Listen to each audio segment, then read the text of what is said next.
사람이 자랄 수 있죠. 태어나지 않은 사람은 자랄 수가 없습니다. 영적인 생명에서도 동일한 문제예요. 여러분 베드로 전서를 한번 펴보시기 바랍니다. 베드로 전서에 보면은 사도 베드로는 1장 마지막 부분에서 우리가 어떻게 하나님께로부터 다시 태어났나를 말하는데요.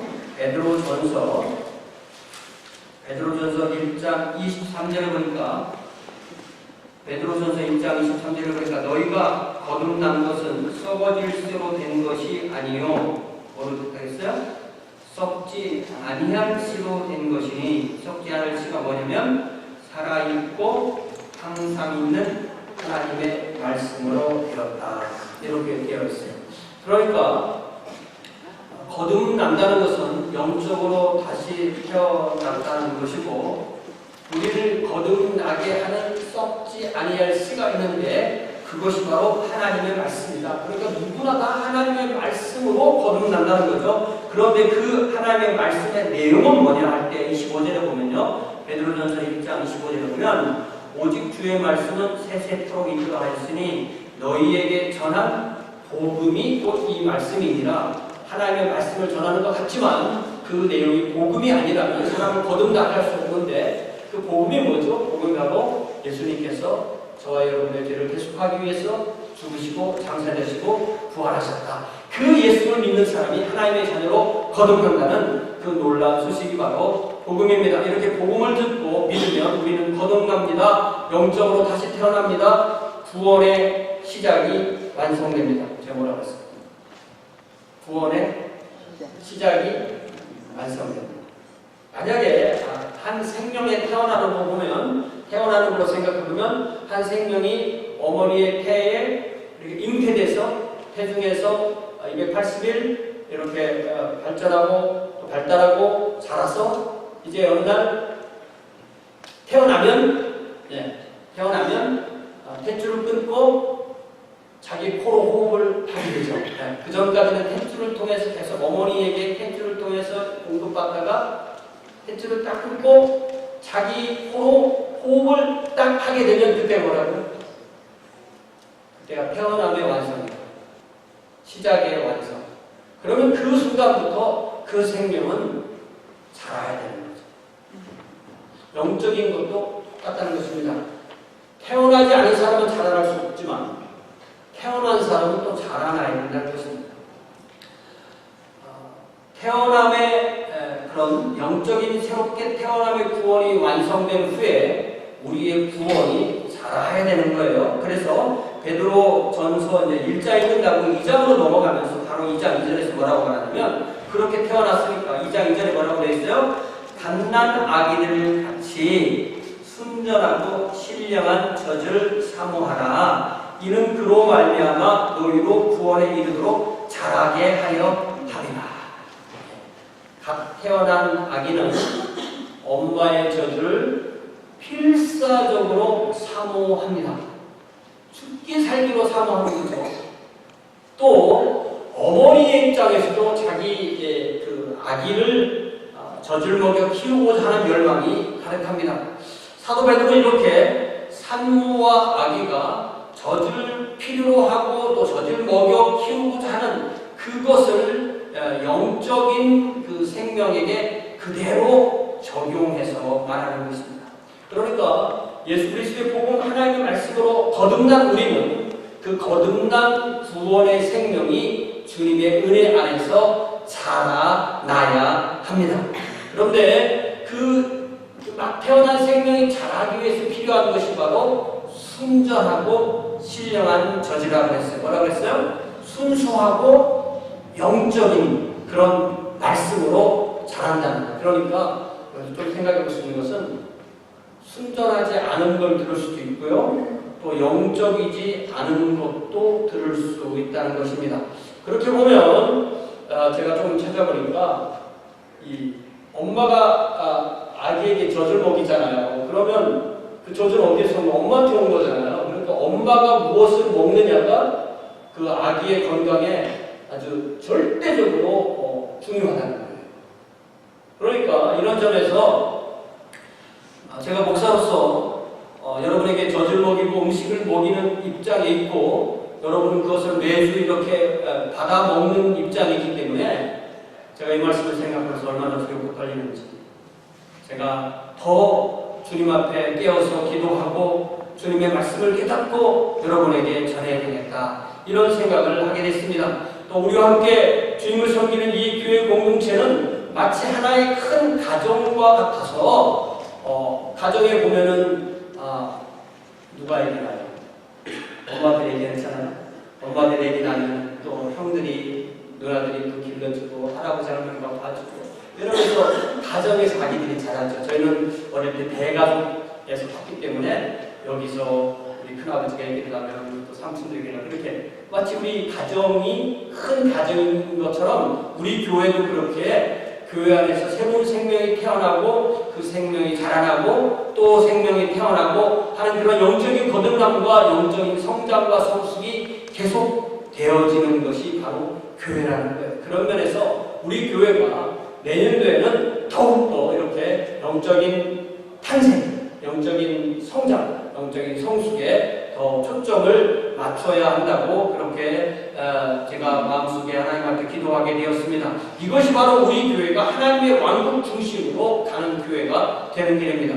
오늘 우리가 읽은 이 히브리서 본문에서도 히브리서 기자는 히브리서 5장을 보면요, 히브리서 기자는 영적으로 어린아이와 성인 그리고 영적으로 어린아이가 먹는 젖과 성인이 먹는 음식에 대해서 이렇게 비유로 말씀하시죠. 만약에 누가 젖만 아직 먹고 있다면 그는 영적인 어린아이다 이렇게 정의하는 거예요. 또 단단한 음식을 먹는다면 그는 영적인 어른이다. 그러기 전에 우선 우리 모두는 영적으로 태어나야 되겠죠. 영적으로 태어났으면 그 다음에 하나님의 양식으로 젖은 하나님의 양식을 먹고 자라나는 것입니다. 우리 제가 뭐 발달 심리학이라고 잘 모르지만 우리 아이들이 이렇게 태어나서부터 어떻게 나누죠? 맨 처음에 뭐라고 그러죠? 영아 맞죠?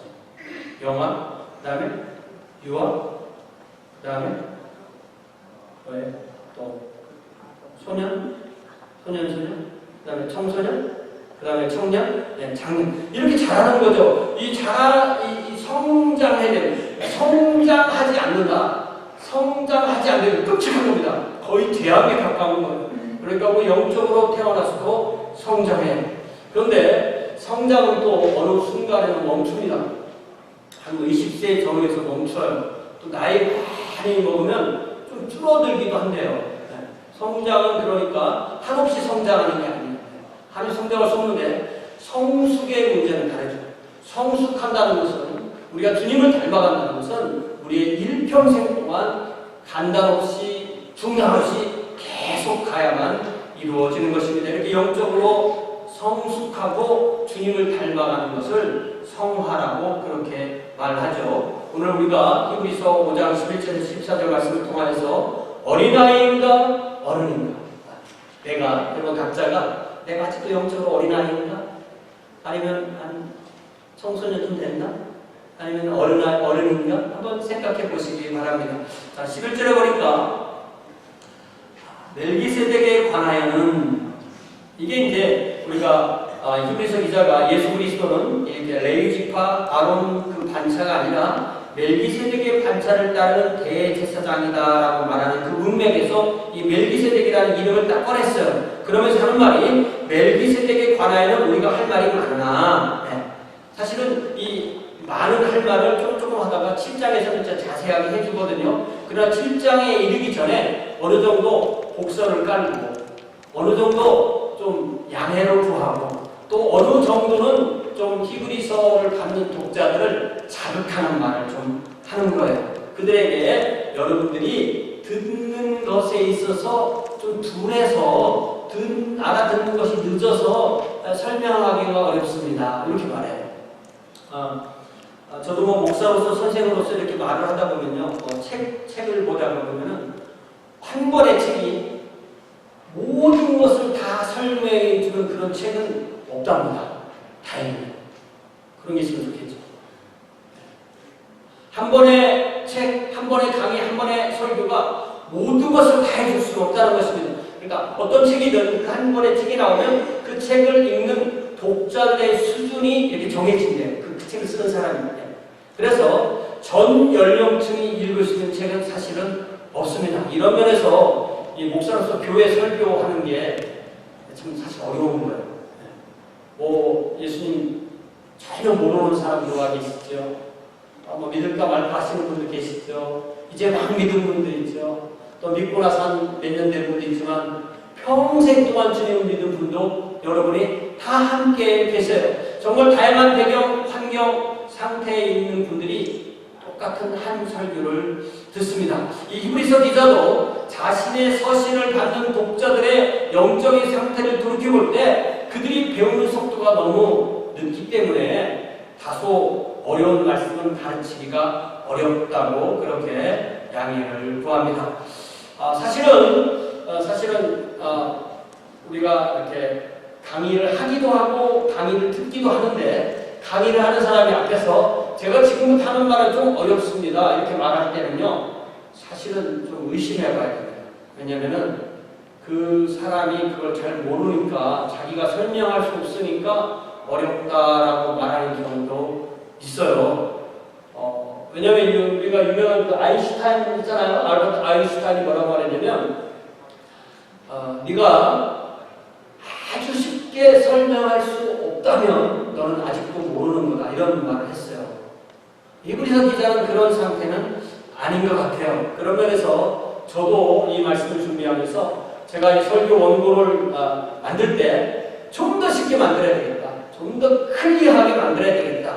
그리고 여러분에게 말씀을 전할 때 여러분이 쉽게 알아들을 수 있도록 해야 되겠다. 이런 생각을 하게 됐습니다. 그럼에도 모든 사람에게 다 쉬운 그런 말씀을 전하기는 정말 어려운 거예요. 그러니까 글 쓰는 사람들의 또 유명한 그 격언 중에 하나가 뭐냐면 가장 쉽게 쓰기가 가장 어렵다. 이런 말이 또 있어요. 쉽게 쓸 수 있는 게 실력이고 쉽게 말하는 것이 바로 실력이라는 거예요. 히브리서 기자도 그의 독자들이 잘 이해하지 못하기 때문에 가르치기가 힘들다 이렇게 말했으니까 저도 어느 정도 위로를 좀 받을 수가 있어요. 저도 그런 경우가 있음을 인정하게 됩니다. 그럼에도 이 히브리서 기자는 이 어려운 주제에 대해서 가르치기를 포기하지 않습니다. 왜 그럴까요? 자신의 독자들이 히브리서를 받는 이 독자들이 언제나 어린아이의 상태, 쉬운 것만을 추구하는 상태, 수동적으로 배우기만을 원하는 상태, 젖만 먹는 유치한 상태에 머물기를 원치 않기 때문입니다. 그러니까 동일하게 우리 성도들도 저와 함께 우리 모두가 하나님의 말씀 모두를 다 듣고 이해할 수 있는, 다 듣고 삶으로 옮길 수 있는 그러한 성숙한 상태가 되어야 하는 줄로 믿습니다. 그래서 히브리서 기자는 그의 독자들을 12절에서 이렇게 도전합니다. 때가 오래 되었으므로 여러분이 마땅히 선생님이 되었어야 할 것이었습니다. 이렇게 말하죠. 그러니까 히브리서 기자는 성도들이 어느 순간 동안 배우는 과정을 지나고 나면 가르치는 역할을 하게 되는 것이 아주 당연하고 자연스러운 것으로 기대하는 것입니다. 여러분, 우리가 배워봤죠? 뭘 배워봤죠? 근데 뭘 가르쳐 보셨어요?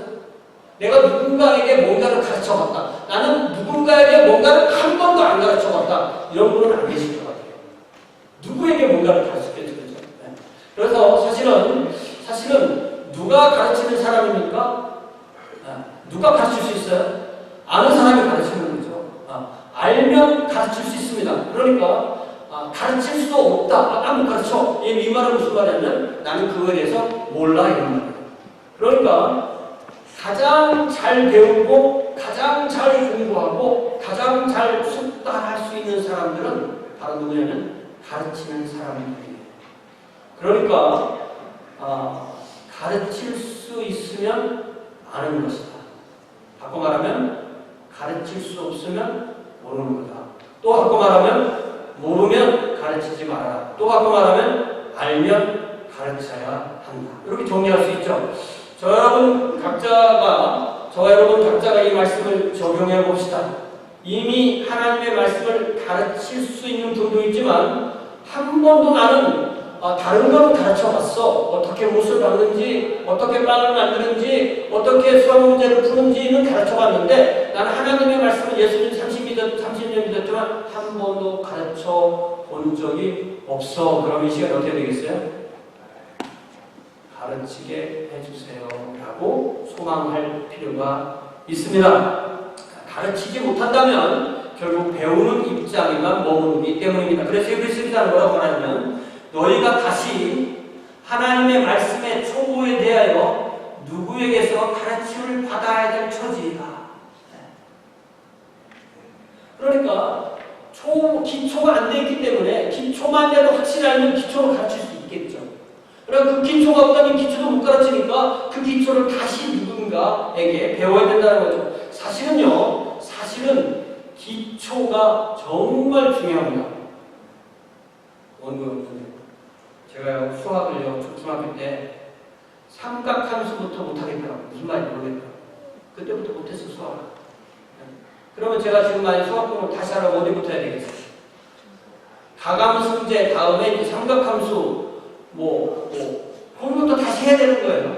안 하고서 다시 갈 수는 없습니다. 이 하나님의 말씀도 마찬가지죠. 만약에 100층이라는 건물을 누가 짓는데 100층의 건물을 졌어요. 근데 기초가 튼튼하지 못하면 그거야말로 사상누각이죠. 이런 면에서 우리 교회에서 한 영혼이 거듭나고 하나님의 말씀의 초보에 대해서 내가 하나님의 말씀의 초보에 대해서 배우고 싶다고 하는데 우리 교회는 안 가르쳐줘. 그런 교회가 아니고 하나님의 말씀의 초보를 가르칠 수 있는 분이 있고 배울 수 있는 사람이 있다는 것이 얼마나 큰 복인지 하나님 앞에 감사하게 되었습니다. 다시 가정의 비유로 돌아가 생각해본다면 아기를 낳고 젖을 먹여 기르는 것에 있어 실제적으로 헌신된 분들과 같은 그와 동일한 역할을 하는 분들이 교회 안에 반드시 있어야 합니다. 저를 포함해서 우리 교회에서 하나님의 말씀을 특별히 기초적인 내용을 가르치고 훈련한 분들이 얼마나 중요한 역할을 맡고 있는지 다시 새삼 깨닫게 됩니다. 그러나 또 한 번 생각을 해봐서 100층짜리 건물을 짓고 싶은데 맨날 기초만 져. 기초를 짓다가 잘못했다고 또 모르고 또다시 기초 짓고 또다시 기초 짓는다면 이거 심각한 문제죠. 그러니까 히브리서 기자가 그 편지를 써서 그 편지를 받은 이 독자들의 영적인 상태가 바로 그런 모습이었다는 거예요. 그 교회의 전반적인 상태가 하나님의 말씀을 가르칠 수 있는 사람은 적고 거의 모든 구성원이 영적으로 어린 상태에 머물러 있었다는 것입니다. 그래서 히브리서 기자는 그 교회의 전반적인 상황을 단단한 음식을 못 먹고 젖이나 먹어야 하는 상태가 되었다라고 그렇게 선언합니다. 우리가 사실 그런 면에서 늦었다고 생각하는 때가 가장 빠른 때라는 사실을 알아야 됩니다. 우리가 의사 앞에 가서 치료를 받기 원한다면 제일 먼저 해야 되는 것이 진단을 하는 것입니다. 마찬가지로 하나님 앞에서 우리가 해야 되는 가장 중요한 것이 우리의 영적인 상태에 대해서 진단을 받는 것입니다. 내가 영적으로 정말 기초부터 다시 배워야 되는 어린아이인지 아니면 내가 영적으로 성숙했는지 아니면 내가 성숙했지만 병이 들었는지 아니면 건강한지 아니면 지금 영적인 양식을 충분히 공급받고 있는지 아니면 영적으로 기아 상태에 빠져 있는지 아니면 내가 너무 많이 먹고 봉사를 하지 않아서 영적인 대사에 문제가 이루어지는 그런 대사 장애 상태에 빠져 있는지를 진단해 보아야 되는 것입니다. 사실 젖밖에는 먹을 수 없고 간단한 음식을 먹을 수 없다는 것은 사실은 그 사람의 소화 능력에 달려있는 것입니다. 이런 경우에는 말씀을 제공하는 입장에서 이 사람이 간단한 음식을 못 먹는데 계속 간단한 음식을 주면 사고가 나니까 어쩔 수 없이 젖을 주고 죽을 주고 미움을 주고 이렇게 할 수밖에 없겠죠. 그런 면에서 교회에서의 성경 공부는 연령별 성경 공부도 필요하지만 영적인 수준에 맞추어서 새가족반, 기신자반, 지도자반 같은 것들이 충분히 있어서 모든 성도들이 배우거나 가르치거나 배우든지 가르치든지 아니면 배우고 가르치든지 하는 것이 되을 때 교회가 유기적으로 움직일 수 있습니다. 우리 교회가 내년에는 좀 더 이런 가장 기본적인 사역에 힘을 쏟아야 하겠습니다. 이제 13절에 보니까 히브리서 기자는 젖을 먹는 이가 어린 아이인 것처럼 하나님의 의의 말씀을 깨닫지 못하는 이가 바로 영적인 어린아이라고 정의합니다. 그러니까 하나님의 말씀을 이렇게 듣긴 듣는데 무슨 말인지 모른다는 거예요. 왜냐하면 성경에 있는 말씀이 우리 수준이 아니에요. 성경의 말씀의 수준이 하나님 수준입니다. 하나님 수준이기 때문에 우리가 하나님 같은 생각을 하지 않으면 성경 말씀을 깨닫지 못합니다. 사실 성경 66권이 난이도가 다 달라요. 네. 그래서 어떤 경우에는 그냥 읽으면 충분히 이해가 되는 구절도 있어요. 예를 들면 성경에 제가 생각하기 가장 쉬운 데가 어디냐면은 잠언이에요. 잠언은 그냥 속담을 이렇게 모아놓은 거예요. 네. 그렇지만 성경에는 세상의 상식을 뛰어넘는 말씀, 인간의 표준이 아니라 하나님의 표준을 통해서만 깨달아지는 말씀이 무수히 많습니다. 그런 말씀을 듣고 깨닫는 것은 하나님의 의, 하나님의 표준, 하나님의 기준을 가지고 있을 때만 가능합니다. 성경의 저자이신 성령께서 도와주셔야만 깨닫게 됩니다. 그런 예를 요한복음 6장에 한번 찾아보겠습니다. 여러분 성경, 신약 성경 요한복음 6장 한번 보세요. 요한복음 6장에 보면은 예수님께서 갈릴리 호수 근처에서 5개의 보리빵 그리고 2마리의 물고기로 5천여 명의 군중을 먹이시는 이야기가 나옵니다. 예수님은 그들을 그때 먹이지 않으면 그들 모두가 심각한 배고픔에 빠질 수밖에 없기 때문에 그들을 먹이셨지만 예수님이 사람들이 모일 때마다 항상 그렇게 떡을 먹이시고 또 물고기를 먹이신 것이 아니에요. 그래서 요한복음 6장 15절에 보니까 요한복음 6장 15절에 보니까 그러므로 예수께서 그들이 와서 자기를 억지로 붙들어 임금으로 삼으려는 줄 아시고 다시 혼자 산으로 떠나가시니라. 그러니까 우리 주님은 그들에게 빵을 주고 고기를 줬지만 그거 하러 오신 것이 아니라는 말씀이죠. 그래서 이튿날 무리들이 다시 예수님이 또 먹여줄 것을 기대하면서 몰려왔습니다. 예수님은 그들의 흥분을 진정시키시면서 가버나움 회당에서 그 말씀을 계속하는데요. 여러분 요한복음 6장 26절 27절에 보면 뭐라고 되어 있냐면 예수께서 대답하여 이르시되 내가 진실로 너희에게 이르노니 너희가 나를 찾는 것은 표적을 본 까닭이 아니요 떡을 먹고 배부른 까닭이보다 썩을 양식을 위하여 일하지 말고 영생하도록 있는 양식을 위하여 하라. 이 양식은 인자가 너희에게 주리니 인자는 아버지 하나님께서 인치신 자니라. 이렇게 말씀하세요. 예수님이 표적을 보여주신 이유는 그들이 예수님을 하나님이 보내신 자, 하나님이 인치신 자, 하나님이 메시아로 세우신 것임을 깨닫고 예수님을 믿게 하려는 것이었는데 이 사람들은 예수님을 따라다니면 최소한 배고픔의 문제는 해결되겠구나. 그래서 표적의 의미를 깨닫는 대신에 표적의 결과에만 집중하게 되었던 것입니다. 이제 예수님만 따라다니면 배고플 일 없겠구나. 예수님만 따라다니면 죽을 병들어 죽는 일도 없겠구나. 그렇게 예수님을 따라다녔죠. 예수님은 그들의 임금이 될 수 있는 좋은 기회를 단호하게 거절하시고 오히려 당신의 몸이 십자가의 가리심으로 당신의 살을 먹고 당신의 피를 마시는 사람만이 영생을 얻을 수 있다는 충격적인 말씀을 선포하십니다. 그 결과가 어떻게 되는지 보세요. 쭉 뛰어서 60절로 가보세요. 쭉 뛰어서 요한복음 6장 60절에 가니까 제자 중 여럿이 듣고 말하되 이 말씀이 어때요? 어렵도다. 누가 들을 수 있느냐. 또 66절에 보니까 뭐래요? 또 66절에 보니까 66절 그때부터 그의 제자 중에서 많은 사람이 떠나가고 다시 그와 함께 다니지 아니하더라. 사랑하는 성도 여러분, 우리는 주님께 원하는데 주님께서 우리에게 원하시지 않는 그것을 추구한다면 우리는 잘못 가고 있습니다. 주님께서 우리에게 주기를 원치 않는 것을 어떤 지도자가 어떤 교회가 준다고 약속하고 사람들을 불러 모은다면 그것은 분명 하나님의 왕국이 아니고 무서운 집단, 독버섯과 같은 집단이 되고 말 것입니다.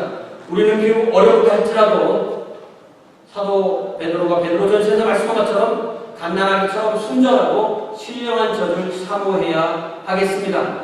언제나 어린아이의 상태로 머물러 있기 위해서가 아니라 그 단계를 거치지 않으면 다음 단계로 나아갈 수 없기 때문입니다. 이제 히브리서 5장 14절에서 히브리서 기자는 단단한 음식은 장성한 자의 것이다 이렇게 정의합니다. 그런 사람들은 하나님의 말씀을 통해서 하나님의 기준대로 선과 악을 분별할 수 있는 사람들입니다. 사랑하는 성도 여러분, 여러분이 성숙한 신자라는 것은 여러분에게 분별력이 있다는 것입니다. 만약에 제가 여기서 아주 재미있는 이야기, 아주 감동스러운 이야기, 아주 저에 대한 아주 개인적인 이야기, 아주 어떤 저의 인생 철학 이런 것을 만약에 설교 시간에 얘기하면 여러분 아무도 안 들으려고 할 거예요. 그렇죠? 여러분에게 분별력이 있기 때문입니다.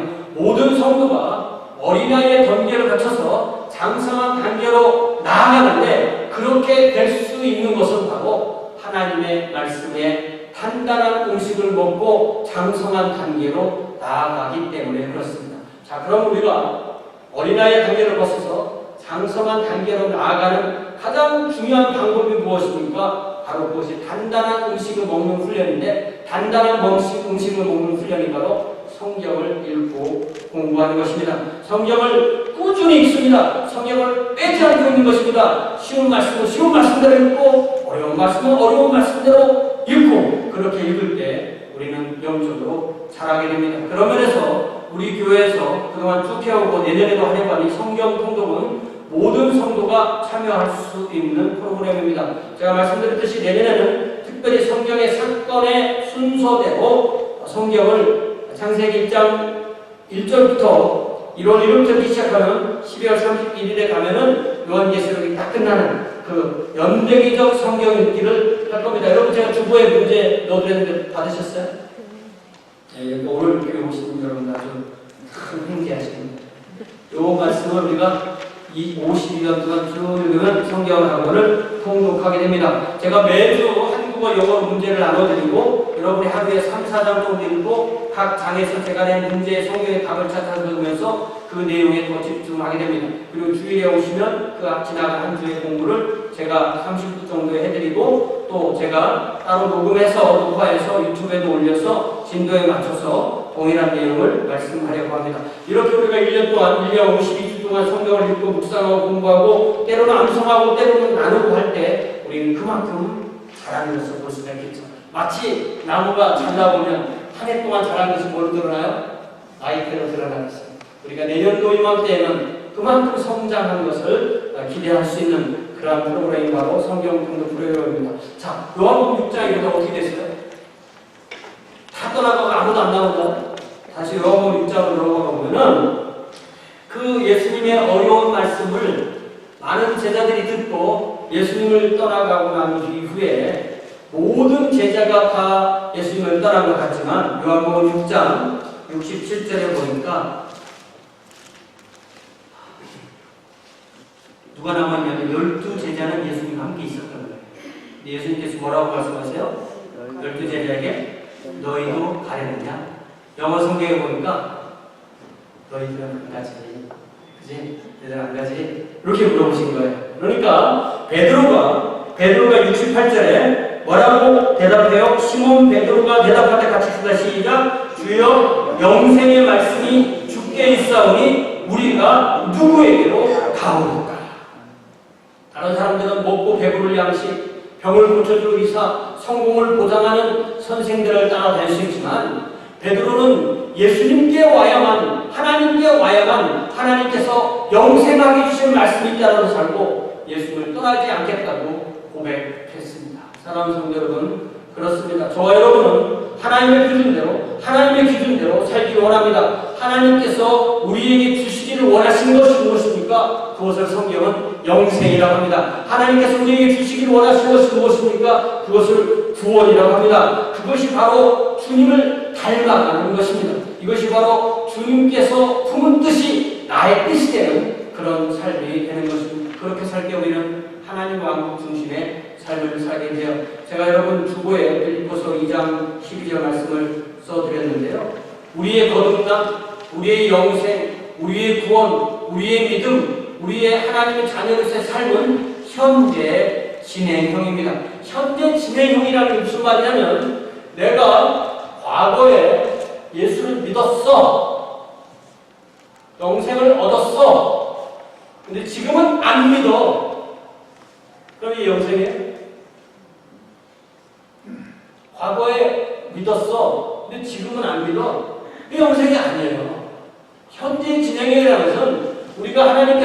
붙들어 주신다는 것은 우리가 믿음을 버리지 않고 계속 믿도록, 그러니까 지금도 믿고 과거에도 믿고 지금도 믿고 앞으로도 믿게끔 우리를 인도하신다는 말씀입니다. 우리가 구원을 받았다면, 우리가 영생을 얻었다면 우리는 여기서 믿고 있는 증거를 지금 우리가 가지고 있어야 되는 것입니다.